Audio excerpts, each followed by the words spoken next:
It costs about $4,500 to outfit a soldier from head to toe with all the gear needed to do battle. That means today's U.S. soldier is more prepared than ever to go to war. In the event of a ground war with Iraq, an infantry soldier will be facing a wide variety of differences from the Gulf War. Perhaps the biggest change is that, unlike Operation Desert Storm, much of this war could be fought in an urban setting. It is more dangerous in an urban environment. I think, personally, that's probably where more casualties will come out of. Sergeant First Class Eric Cito trained soldiers at the Joint Readiness Training Center, Fort Polk, Louisiana, instructing troops on how to fight in an urban setting using new technology. The best equipment advances I've seen, without a doubt, is the night vision capabilities. Different types of optics for different types of missions. Lieutenant Colonel Cynthia Bedell does technology research for the Army. Her mission is to find ways to help soldiers fight more effectively, but it's hard for her to choose which advances have been most helpful to soldiers in the field. I think most wives would say it's the interceptor body armor, because 21 soldiers that have come home from Afghanistan that wouldn't have come home without body armor. The night vision equipment, improvement in the size and the range of image intensification, and then lastly, the laser technology, being able to point out targets from a far distance. While technology has changed dramatically in the last 10 years, the Army is continuing to look for ways to improve life for its soldiers. In the future, we expect to have communication fibers right in the uniform, so you won't have to have cables for any communications. It will just go straight through the uniform to whatever device you need to communicate with. For more on the difference now between battle gear in 1991 in the Gulf War and now, let's turn to Sergeant First Class Alton Stewart and Lieutenant Colonel Rob Carpenter. Guys, good morning to you. Morning. Colonel, let me start with you. People talk about this potential conflict with Iraq. They say chemical, biological weapons could be used against our forces. What do we have to protect the men and women of the military? And let's take a look at what we have right here. Well, this is an example of the latest technology. It's called the JS-LIS, which is the Joint Services lightweight suit technology.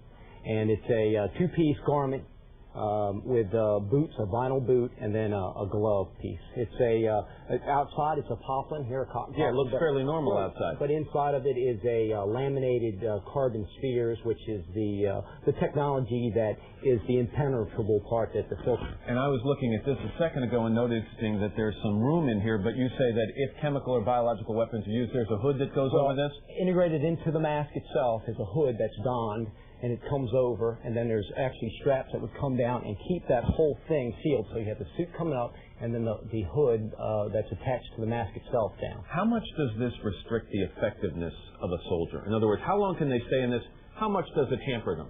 Well, like anything, any type of clothing that you're going to layer on is going to affect your mobility a little bit, and then also the environmental effects. But it's loose, it's got plenty of pockets, it integrates well with the rest of the gear, because that's all part of the whole soldier's system as we integrate the parts together. Can they eat and drink with this mask? Well, you can drink with that. It does have a hydration tube here. Right. And so you can adapt that to the hydration on the move system or canteens. It does plug into the top of the canteen. We're going to be seeing an awful lot of this right here. Sergeant Stewart, good to have you here. Morning, Matt. Describe what Sergeant Stewart is wearing here. This is a typical standard issue uniform? That's correct. A Kevlar helmet, ballistic protection, night vision capabilities, Gen 3 tube for picking up, it's an image intensifier, so it picks up bits of light, intensifies it so you can see at night. All soldiers will have those? Everything is mission specific, so depending on where you're at and where you footprint the battlefield, which part of the battlefield you're in. Talk about the vest. This is the interceptor body armor. It consists of two parts: the outer tactical vest, which has Kevlar in it, ballistic protection, and then up to 9mm. But then we insert a plate, which I'll show you on the table in a moment, right, that can stop rifle cartridges, right, both in the front and the back. Let me ask you to turn around, point that down as you do, and let's take a look at the rucksack. This is the Molly. It's the modular, lightweight, load-carrying equipment.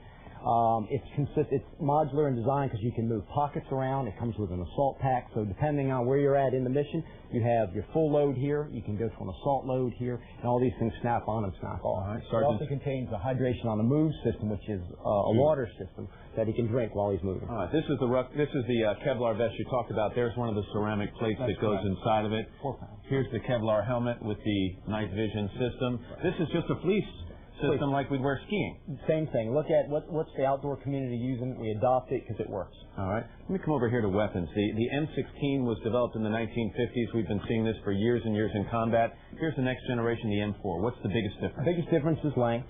We've going from a 20-inch barrel down to a 14.5-inch barrel, and also we have an adjustable butt stop.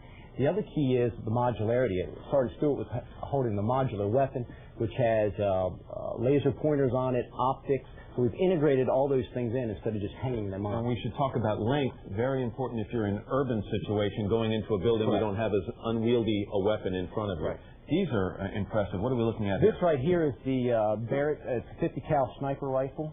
I can interdict targets up to 2,000 meters. Right here is a medium machine gun, 7.62 rifle cartridge length. We've integrated optics on this, so it's all part of integrating things as part of Soldier the System. Our organization does that as part of PEO Soldier. Real quickly, it looks like a Palm Pilot. This is actually a commanding officer's organizer. This one here it's a ruggedized Palm Pilot. It gives the commander situational awareness to pass information back and forth, maps, unit location. Where they are on the battlefield, where their unit is, where the enemy is. Exactly. And then this is just an example of a thermal weapon sight. Whereas that was an image intensifier, this can be used day, night. It picks up differences in heat. So if you look at Sergeant Stewart through this device, you would see the outline of his body from heat. Very sharp, very clear. Colonel Carpenter, thanks very much. Sergeant Stewart, thank you as well. Thank you. We appreciate it. And we're going to be right back on a Friday morning after these messages.